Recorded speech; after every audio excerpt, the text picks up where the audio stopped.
నారద మహర్షి కైలాసానికి వెళ్ళి పరమశివుడికి ఒక అద్భుతమైన మామిడి పండును కానుగ్గా ఇచ్చాడు. అది సామాన్యమైన పండు కాదు, అది జ్ఞానఫలం. ఆ పండును తిన్నవారికి అపారమైన తెలివితేటలు, జ్ఞానము లభిస్తాయి. అయితే ఆ పండును కోయకూడదని, పంచుకోకూడదని, ఒక్కరే తినాలని నారదుడు ఒక నిబంధన పెడతాడు. శివపార్వతులు ఆ పండును తమ ఇద్దరు కుమారులైన వినాయకుడు, కార్తికేయుల్లో ఎవరికి ఇవ్వాలో నిర్ణయించుకోవడానికి ఒక పోటీని పెడతారు.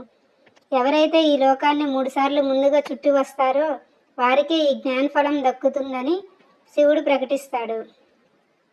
ఆజ్ఞ విన్న వెంటనే కార్తికేయుడు తన వేగవంతమైన వాహనమైన నెమలిని ఎక్కి ప్రపంచం చుట్టూ తిరగడానికి బయలుదేరుతాడు. వినాయకుడి వాహనం ఎలుక.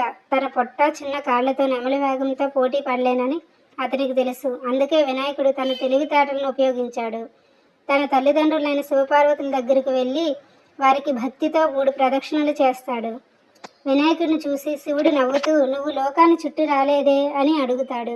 అప్పుడు వినాయకుడు, "తల్లిదండ్రులే నా సర్వస్వం, నా ప్రపంచం.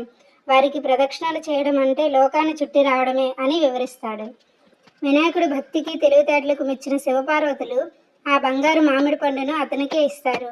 కార్తికేయుడు తిరిగి వచ్చేసరికి వినాయకుడు పండు తింటూ కనిపిస్తాడు.